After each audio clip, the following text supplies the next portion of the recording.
Sure. Check. Hey. Check. Check. Hey. 1 2. Check. Hey. 1 2 3.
stands, one nation, under God, indivisible, with liberty and justice for all. We're going to start a new tradition of a moment of silence at the beginning of each of these meetings. What we're doing in the next 6 months, year, is important, and all in individual ways we can pray and look for guidance as we work together.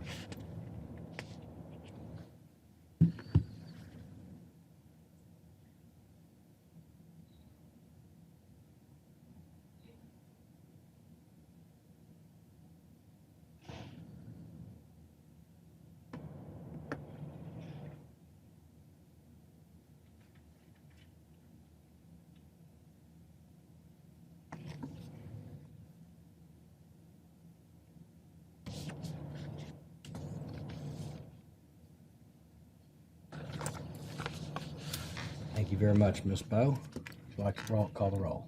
Sure. Chairman Good, I'm here. Mayor Dyer is not expected, Mayor Demmings, Present. Mr. Mateer, Here. Dr. Evans, Here. Mr. Weishire. Present. We have a quorum present, Mr. Chairman. Very good. I'd like to consider the authority minutes for April 21st and May 19th. Do I have a motion? So moved, Mr. Chairman. Second, Dimmons. Moved and seconded. All those in favor? Aye. All opposed? The ayes have it. Motion's carried. 20-year service agreement. We have a presentation. Mr. Chairman, can I interject? We've got a preliminary thing that we need to complete at the start of the meeting. With regard to today's agenda, please state if you have any conflicts of interest to disclose, whether to your knowledge any person has violated the Aviation Authority's lobbying activities policy for any agenda item, and whether to your knowledge any person has communicated with you contrary to the Florida Sunshine Law with respect to today's meeting. Affirmative responses only. Seeing none, thank you, Mr. Chairman. Thank you very much. Our presentation. Okay, recognition of service, if I could, I'd ask Mr. Gary Hunt to come forward and recognize Ken Ostro.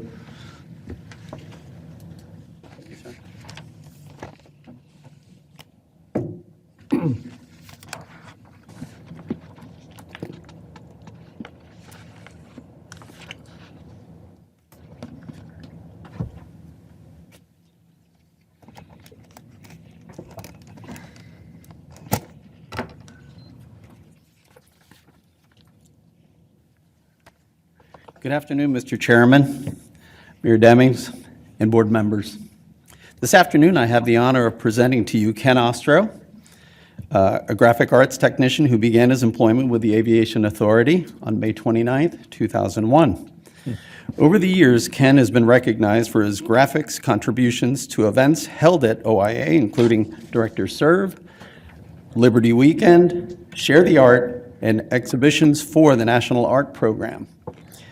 Some of the other notable highlights of Ken's career over the last 20 years include being actively involved with the historical research, restoration, and maintenance of the B-52 at MCO since 2003, designing the Carl T. Langford and Bill Jennings proclamation wall plaques in our lobby, creation of the logo for the 30th anniversary celebration on 2011, creation of the logo and graphic design guidelines package for the 2013 Florida Council Conference at Walt Disney World, designer and photographer for the first ever GOA K9 trading cards in 2014, and most recently, Ken was instrumental in the creation of the social distancing signage graphics for the airport. Outside of his employment with the Aviation Authority, Ken is an Eagle Scout with the Boy Scouts of America, a former Disney animation artist, Sports Car Club of America race car driver for 20 years, and former Southeast Division champion, and currently hosts and produces a YouTube show, Rare Blend Cars. Ken and his wife, Karis, welcomed their first daughter, Ava, in July of 2019, and expecting their second daughter in October of 2021. Congratulations. Today, we are pleased to honor Mr. Kenneth Ostro with his 20-year service award and express our special thanks for the services he provides to the authority.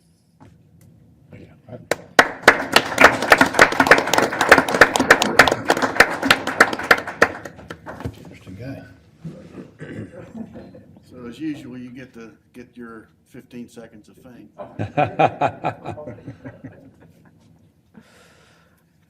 Good afternoon, Chairman, Mayor Demings, and board members, and the rest of the audience here. Didn't have anything prepared, so I'll go and wing it like I've been doing for the past 50 years of my life here. Thank you very much for having me here. This is truly a great honor, and it's been an honor and a privilege to be a member of the Aviation Authority for the last 20 plus years now. I have to say that of everything that I've experienced here, the thing that I've appreciated the most is the relationships and friendships that I've developed over my time here. I have developed lifelong friends and developed strong relationships with many of the people here at the authority, and that itself is priceless. And again, thank you so much for this honor. I really appreciate that. Congratulations. Thank you. The obligatory presentation of the flag, but I think probably I misspoke because the work that you put throughout the authority is going to be your thank you. And we all appreciate the effort and the detail that you used in it. So, thank you. Mr. Hunt? Under that procurement, is that where I read this? If you want to, if you want to. Yeah, I think we need to tell. That's where I do it. And then say if there's any discussion. That's right. We could do one for posterity. Thank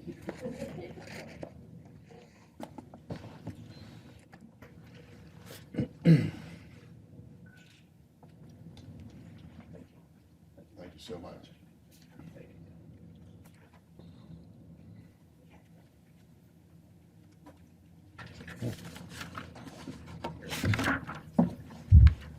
Thank you.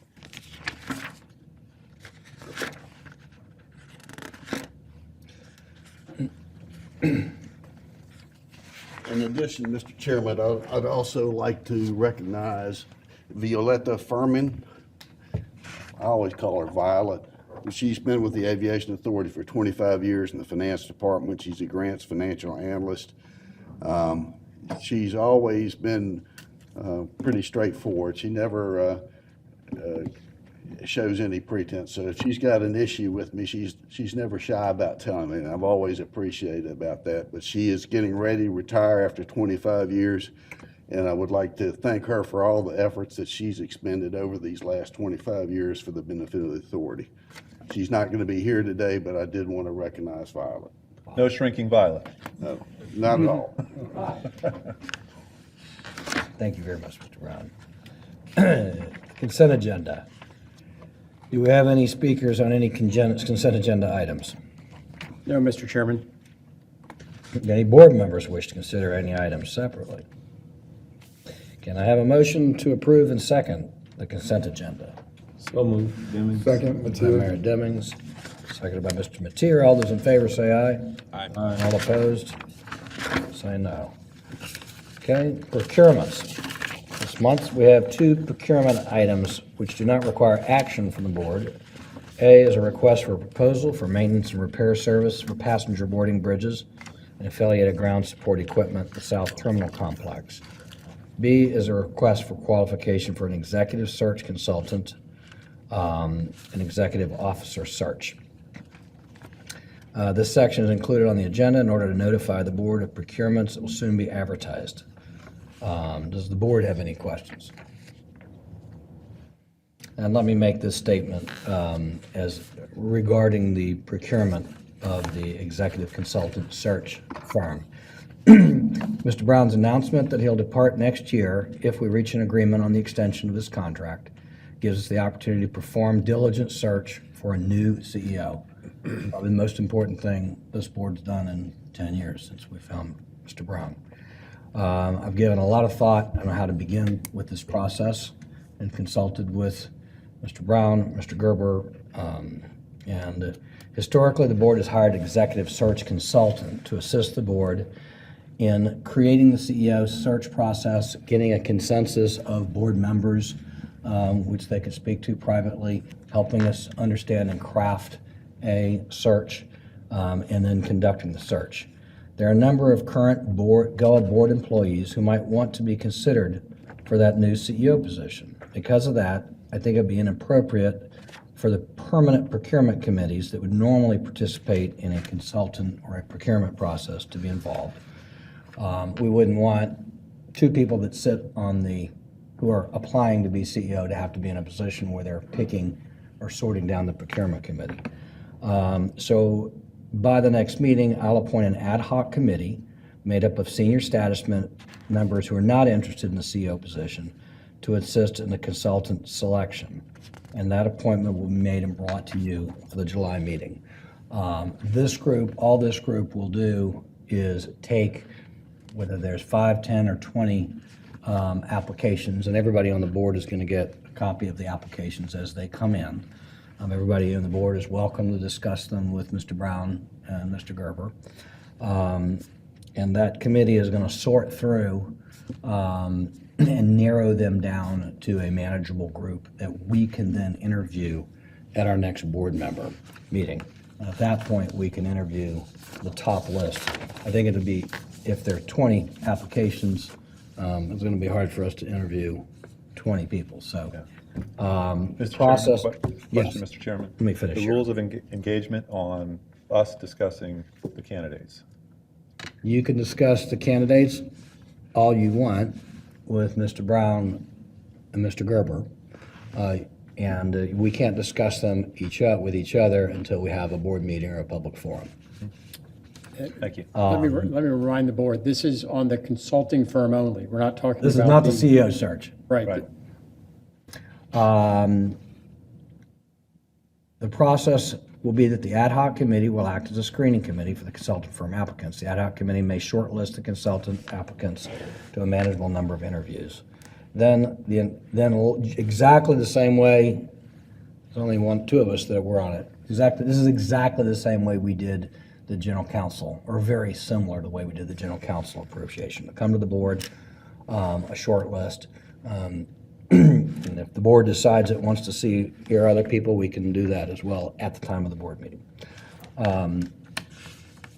We may or may not hold a special board meeting for consultant interviews and rankings. Likely we could accomplish that at the board meeting. Any questions?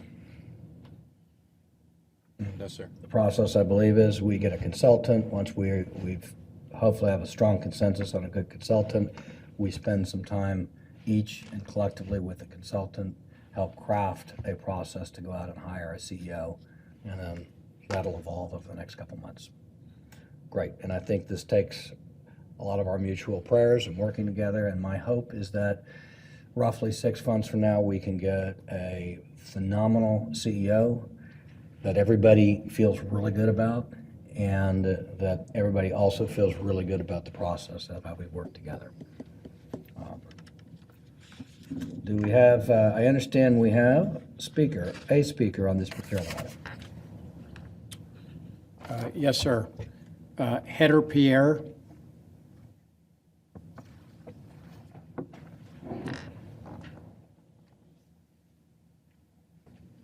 Chairman Good, Honorable Mayors Demings, Dyer in its absence, members of the board, staff of the Aviation Authority, and guests. Good afternoon. My name is Heather Pierre. I am the owner of 3C Commercial Construction Cleaning. I have sent a copy of a letter detailing my experience at a GOA pre-bid walkthrough on April 29, 2021, to all board members and a number of elected officials.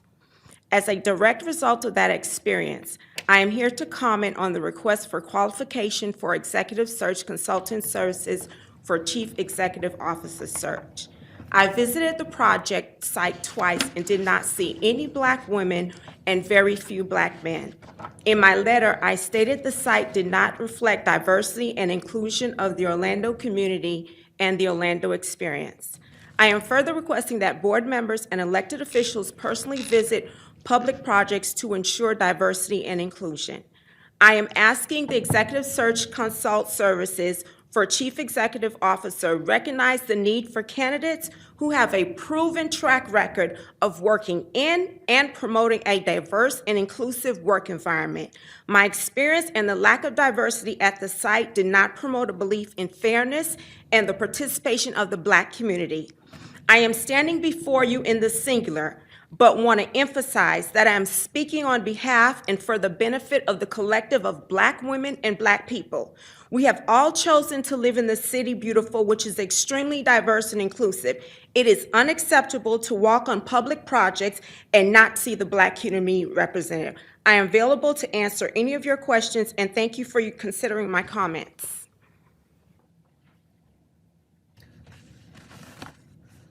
Any questions or discussion?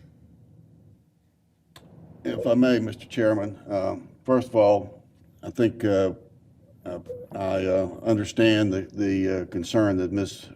Pierre has.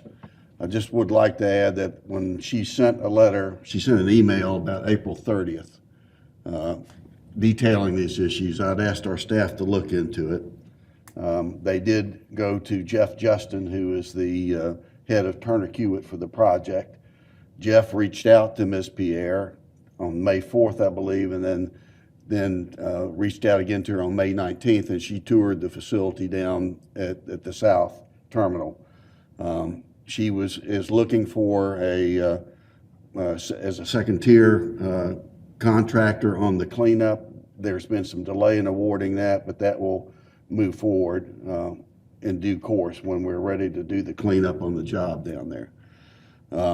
In terms of the diversity issue, I think we all have taken that pretty seriously. Mr. Justin did provide voluntarily, and I think I need to step back and say that one of the things that we do in terms of encouraging diversity at the Aviation Authority is our small business program. That is focused on companies.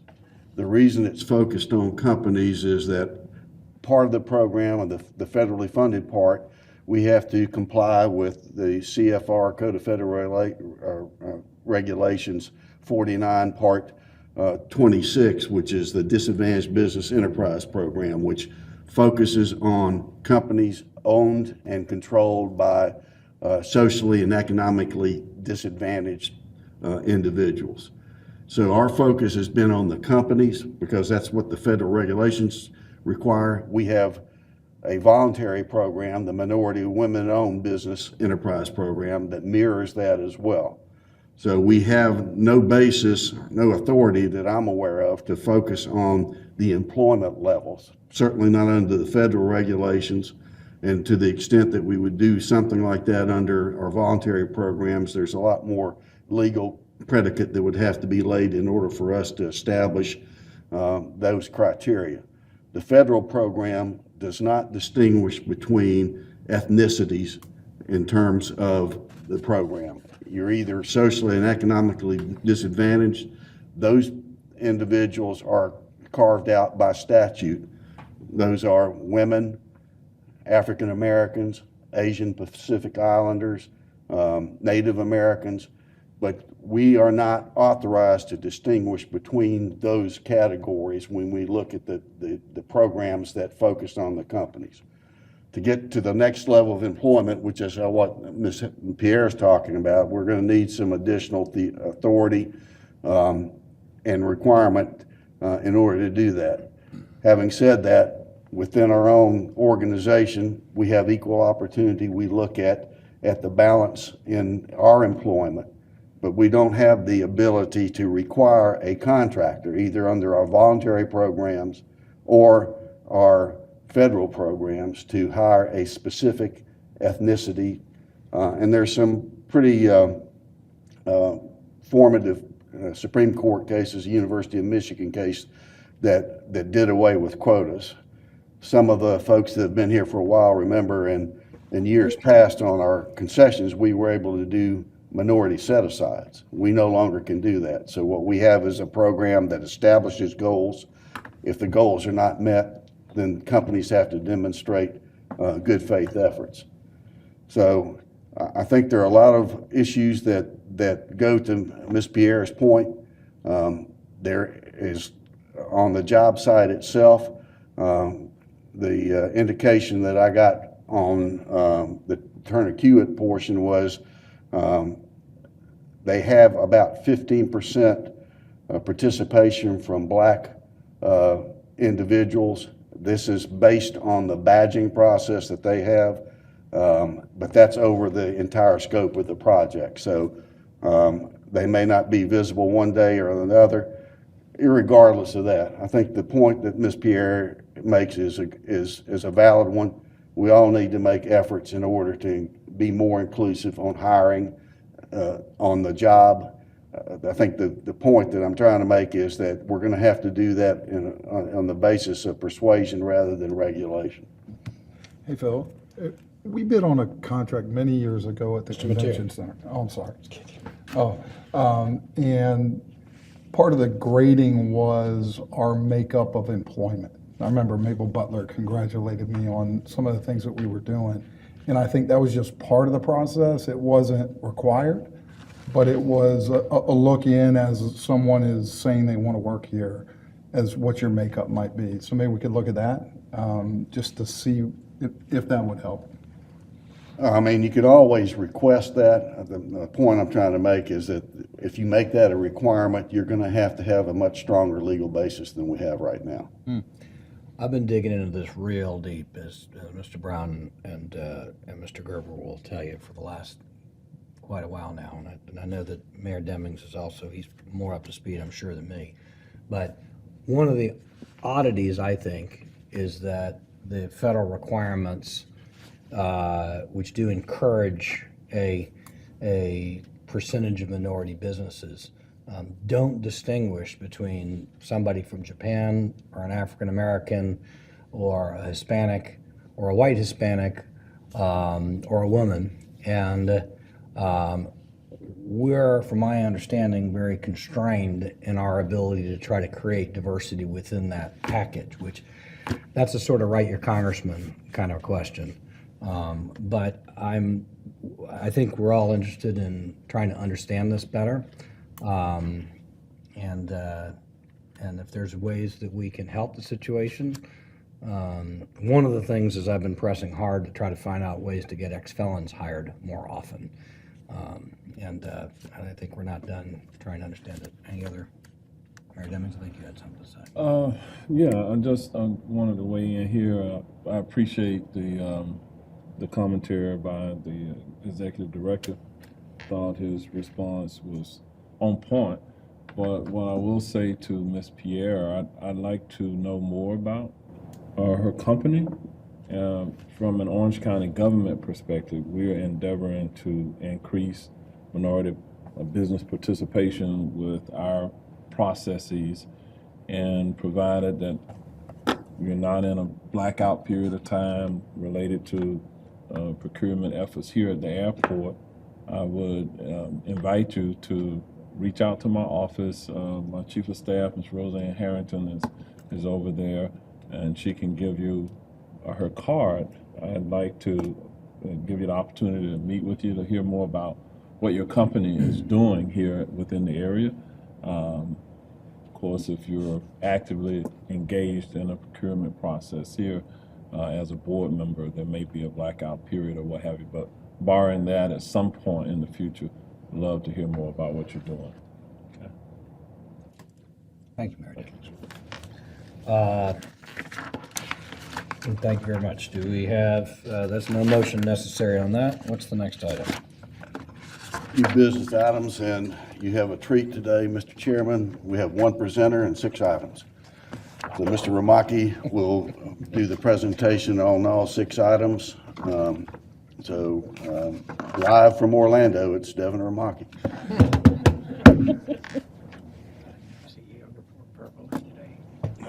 I'll go back.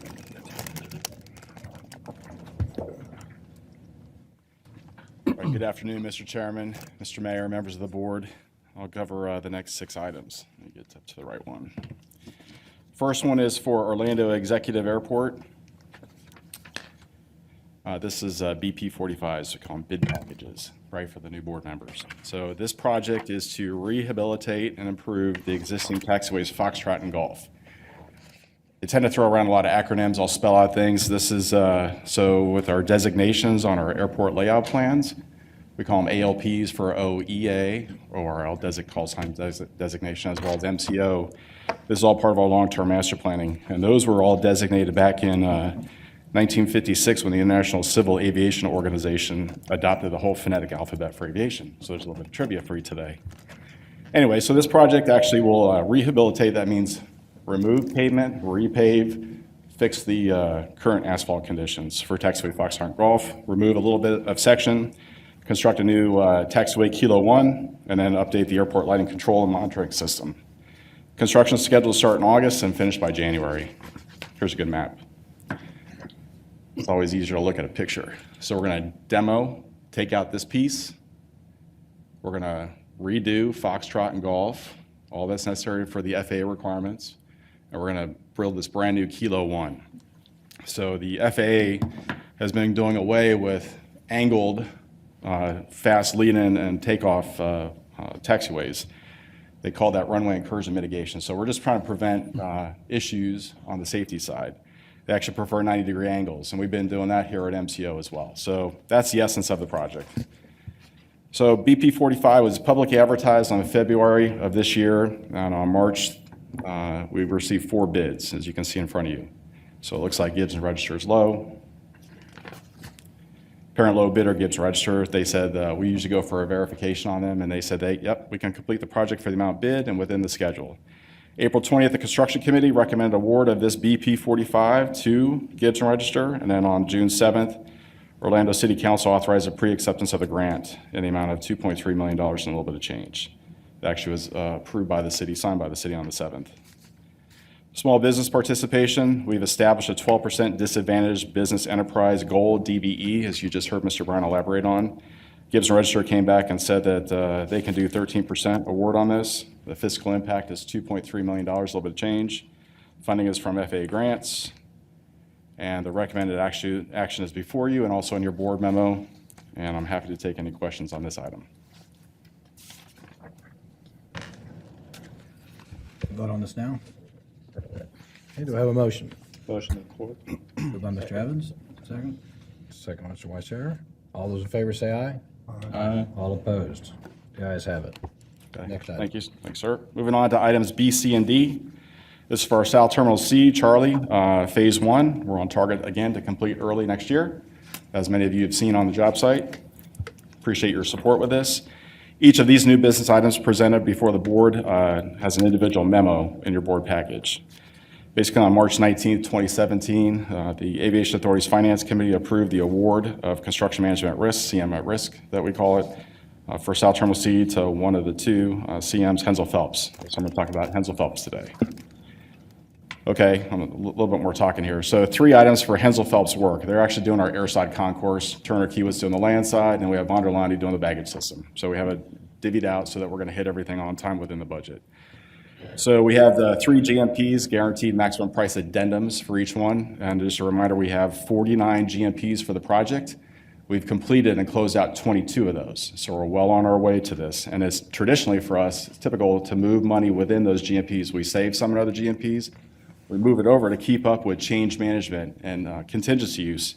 In this case, the money is needed for a request for information, RFI as we call it in the business, due to design progression for the baggage handling system, customs and border issues, TSA requirements for the building, and additional more functional details for the building. We're still trending at less than 1% for AE E&Os, architect, engineer, errors and omissions. So we're industry standards about 5%. So we're well under that. You've heard me say that in other presentations. The small business, there's no impact. Matter of fact, the goals are 20% MWBE, minority women business enterprise, and 4% local disadvantaged business enterprise, 4% for LDB. For GMP 6S1, the first one, we're actually at 23% and 4% respectively. GMP 6S2, that second one, new business C, we're actually at the goals, 20% and 4%. And then 6S4, the last one, we're actually trending at 25% MWBE and 7% LDB.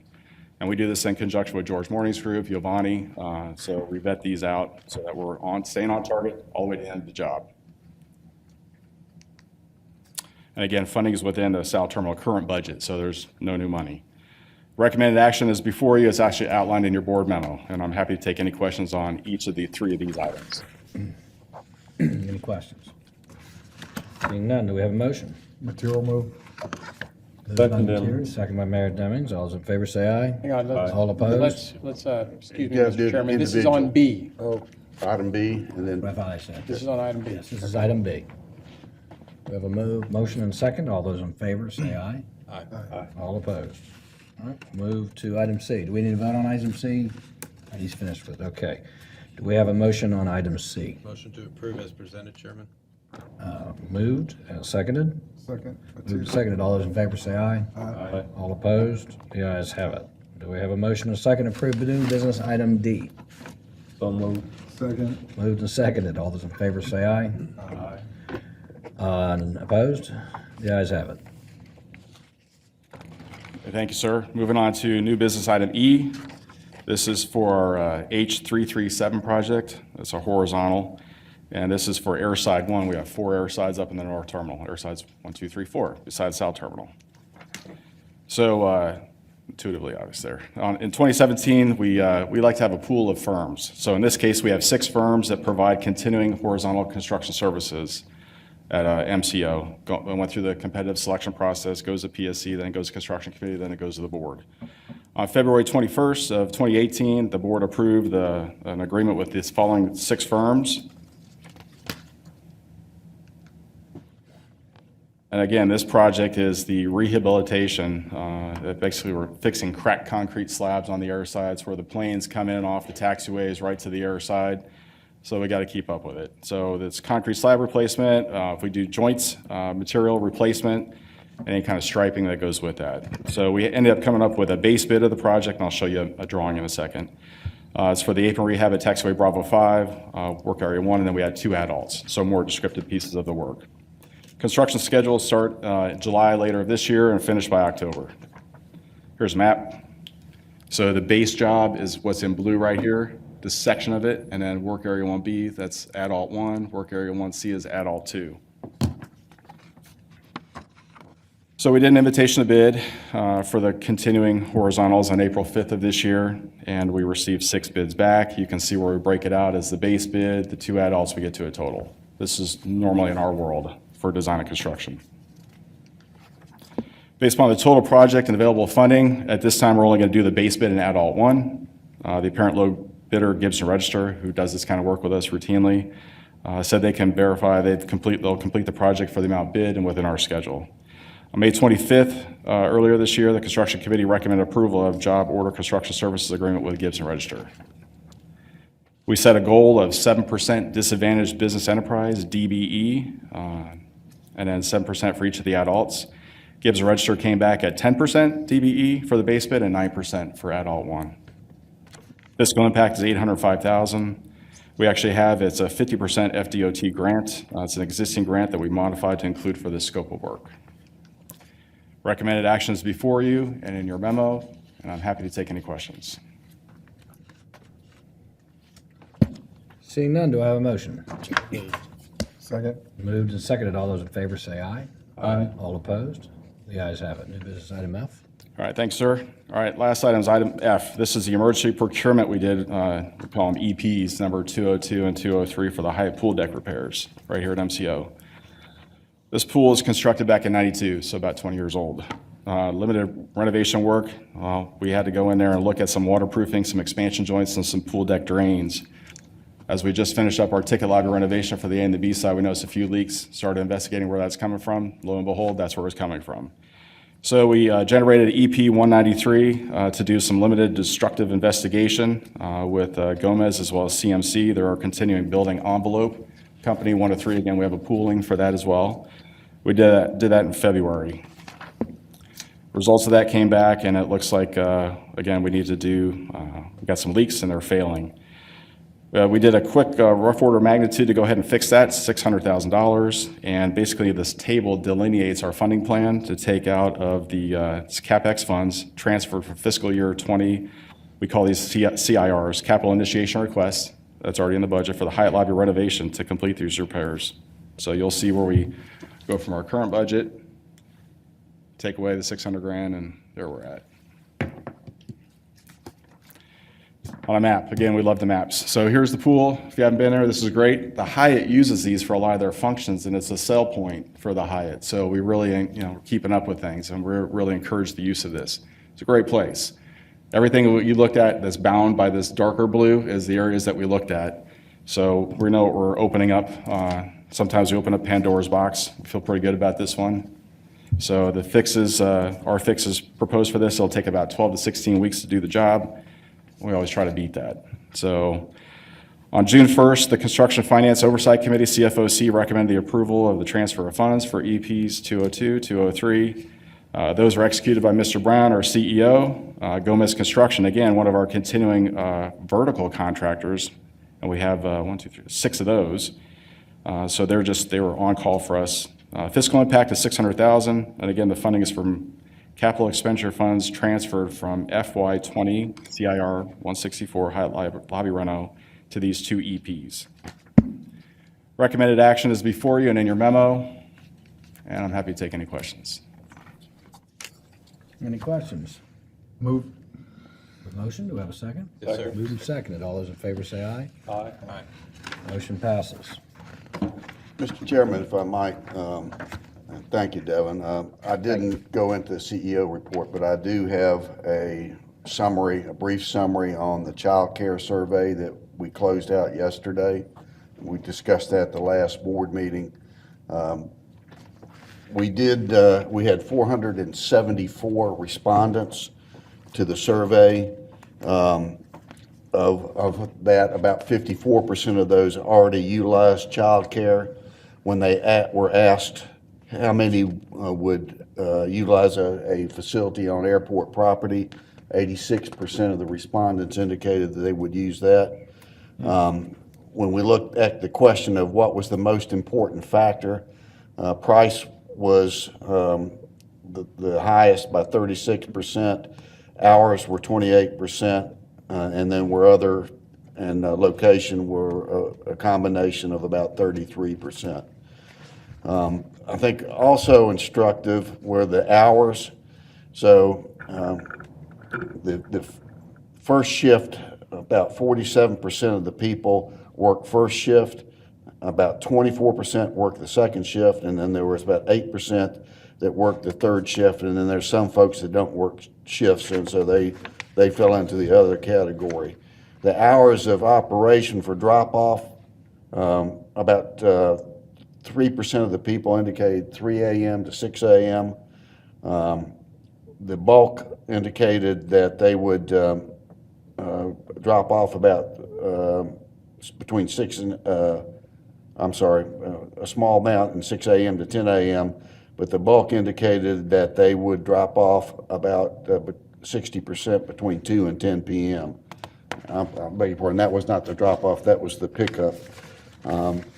The pickup portion, about 43% indicated between 6 and 10 when they would drop off the child, and then 15% between 3 a.m. and 6 a.m. That just reflects that we've got a 24/7 operation and people would utilize the facility.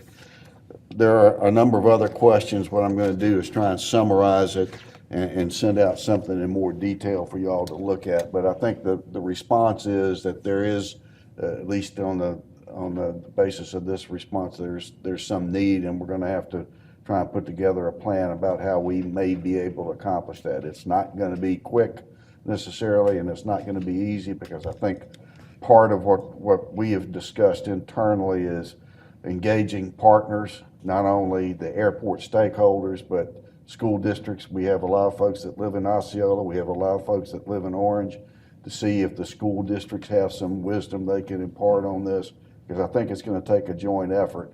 But what we can provide is probably at least a location, and then how we figure out how to acquire the services and have a facility.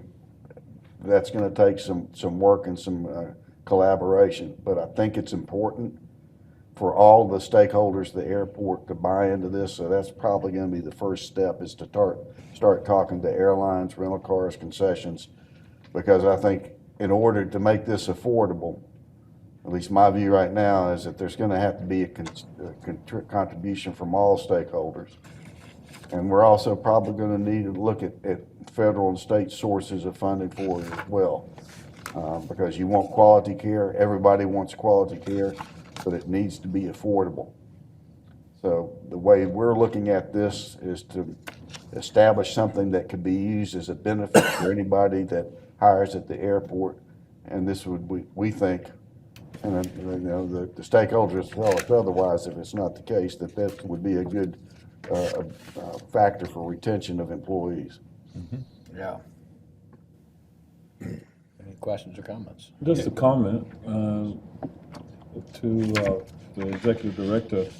Some years ago, I served on the board for the YMCA, and they entered into a contractual agreement with Walt Disney World to manage a child care operation out there. So it's just for your information.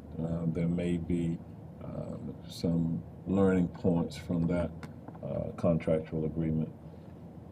Yeah, and I was actually going to say something similar, Mayor. And also, as many of you may know, I spent as much as a decade working on school boards. I was once the president of the entire state of Florida Rural School District, so I have quite a bit of knowledge in the K-12 and post-secondary space, and I'm glad to lend to this conversation to see if we can create a partnership like the mayor talked about, or in build collaboration with the local school district to support it. So I'm glad to help with that. Exactly what we talked about at lunch. Just Oh, yeah. talking to you. All right. So we have an expert in the room. That's why I kept Now looking we at me. have our two experts in the room. Yeah. This is very important, and you know, when I look at how long it takes people to take the bus from here to where they might live across town, changing the bus, trying to get kids in and out of daycare at the same time. We've thought about, I did use YMCA as an example, but maybe y'all have something else where you have maybe a combined YMCA type facility, child care, maybe there's some kind of a PX kind of a store where they can get basic groceries and pharmacies before people get on a bus and come in and out. I think it could be a huge service to our employees. I think it helps retain employees for all of our employers here. So I'm excited about what Mr. Brown is working on. Both of y'all's help could be great. Mr. Brown? Yes, sir. In lieu of a proxy of the YMCA, is there a model out there, another airport that's doing this exceptionally well or compellingly? I don't know of a model. I do know anecdotally that one of my directors worked at Miami International a number of years ago, and Miami International had a child care facility on the airport in the terminal, and she said that was very beneficial because she was raising her daughter. I think the challenge we have is that most of the employees, when we finally open up parking garage C, will go back to an employee parking lot and they have to ride a shuttle bus in. So we're gonna have to, I think, look at a location that people can drop off before they have to go to the employee parking lot. The other issue that is collateral to this that we're gonna have to work on is transit access. I mean, we do have links that has access here, but their operating hours impact the ability of a lot of employees to get in and out and work beyond their schedule. So I think there are a lot of issues that are going to have to be worked out to make this, but we can do some surveys, or we can ask some of our trade associations about on airport child care. But I think for our location, it probably makes sense because we do have a lot of people that work here, and our challenge is going to be finding an operator, and a quality operator at an affordable cost to provide 24/7 service and seven days a week, because it'll be, the bulk of it will be Monday through Friday, but there will be some need because people are going to be working weekends as well. Right. Might be more of a need on the weekend when kids aren't in school. Any other discussion? We will adjourn. Thank you, and happy 4th of July to everybody.